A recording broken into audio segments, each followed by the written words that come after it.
Welcome back in my YouTube channel. मेरे YouTube channel में आप सभी को स्वागत है।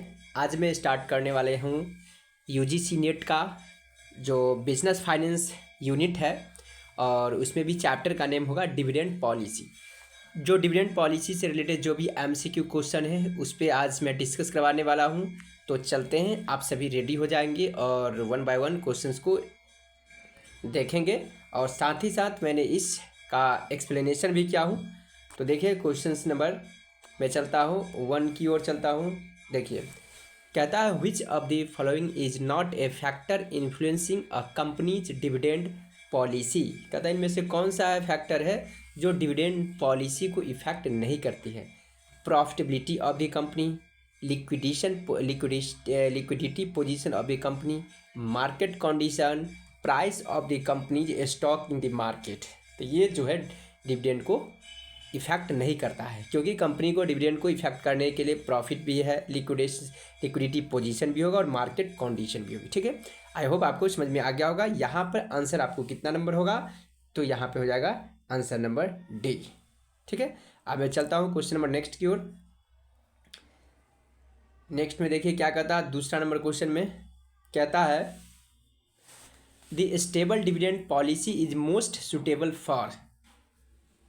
कहते हैं कंपनी विथ इरेगुलर अर्निंग, ये भी गलत है। Companies with high earning volatility, ये भी गलत है। कंपनीज विथ स्टेबल अर्निंग, जब कंपनी का स्टेबल अर्निंग होगा तब ही वो क्या होगा, डिविडेंड पॉलिसी सुटेबल होगा। तो दूसरा का सी होगा आंसर। मैं अब आगे बढ़ता हूँ। ठीक है, अब देखिए क्वेश्चन नंबर 3 की ओर चलता हूँ। 3 नंबर में देखिए क्या कहता है। 3 नंबर क्वेश्चन में कहता है under the residual theory of dividend are paid out of, कहता net income remaining after financing investment opportunity. इसका बी होगा आंसर। देखिए इसको एक्सप्लेनेशन भी है। According to the residual theory dividend are paid from the left over profit after a company has met its capital expenditure needs such as funding new project or investment. The primary focus of this theory is to ensure that a company investment are financed first, with dividend being paid only from the remaining income. ठीक है, तो इस तरह से question number देखिए 4 क्या कहता है। 4 क्या कहता है, the signalling theory of dividend suggest that, कहता है डिविडेंड कट्स और mission signal that companies financial position is poor, यानी कि इसका आंसर बी होगा। कहते हैं हाई डिविडेंड पे आउट, ये भी गलत होगा। डिविडेंड कट्स और ओमिशन, ये सही है। The company should not pay any dividend to conserve cash, इसका मतलब इसका बी आंसर सही होगा। ठीक है, मैं चलता हूँ क्वेश्चन नंबर 5 की ओर। कहता है which of the following statement best explain the bird in the hand theory. ठीक ना, तो इसमें क्या investment prefer to receive dividend now rather than wait for potential capital gain in the future, यानी कि ये इसका आंसर फर्स्ट ही option इसका हो जाएगा, 5वां नंबर का। ठीक है, आगे पढ़ने की कोई आवश्यकता नहीं, मैं आगे चलता हूँ। 6 नंबर के कहता है which dividend policy involves paying a fixed percentage of the company's earning as dividend each, कहता ईयर। कहता है stable dividend policy, residual dividend policy, constant pay out ratio policy. तो इसका कितना आंसर होगा, इसका आंसर नंबर सी हो जाएगा। ठीक है, सी होगा किसका, 6 का। मैं आगे बढ़ रहा हूँ। 7 नंबर में देखिए क्या कहता है which of the following statement is true about the clientele effect in dividend policy. ठीक ना, investor prefer to invest in companies that follow a residual dividend policy, ये भी नहीं होगा। A company dividend policy does not affect its stock, ये भी गलत होगा। Different groups of investment clienteles prefer different dividend policy based on their tax situation and income needs, इसका answer number क्या होगा, ऑप्शन नंबर सी होगा। ठीक है, 7वां का ऑप्शन सी।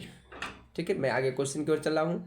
कहता which of the following is the major advantage of high dividend pay out policy. कहता है lower tax burden for share holders, ये भी गलत है। Increased market value of the shares, attraction of income seeking investment, यानी कि question number 8 का C answer होगा। ठीक है, अब मैं आगे बढ़ रहा हूँ 9 नंबर की ओर। कहता है which of the following is a disadvantage of a high dividend pay out policy.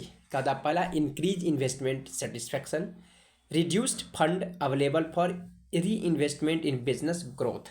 यानी कि 9 का कितना होगा, 9 का आंसर होगा आपको बी नंबर आंसर। ठीक है, आगे मैं बढ़ रहा हूँ। कहता है according to the Walter model of dividend policy a firm should pay high dividend if the rate of return on investment is high then the cost of equity. तो यहाँ पे ऑप्शन ए ही सही हो जाएगा, इसलिए आगे पढ़ने की कोई आवश्यकता ही नहीं है।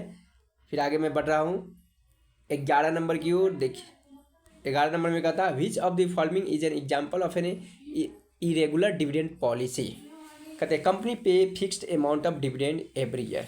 यानी कि इसका आंसर क्या होगा, a company pay dividends based, ठीक ना, on earning in excess of capital expenditure needs, ये भी नहीं होगा।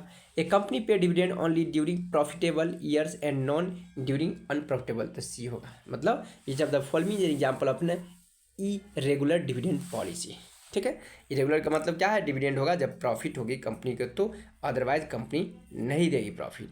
तो आई होप कि आपको बातें समझ में आ रही होगी। मैंने आज कंडक्ट करवाया यूजीसी नेट की क्लास, ठीक ना, और इसका एमसीक्यू क्वेश्चन था, तो आप लोग इसको अच्छे से पढ़ लेंगे। ठीक है, ओके, बाय बाय।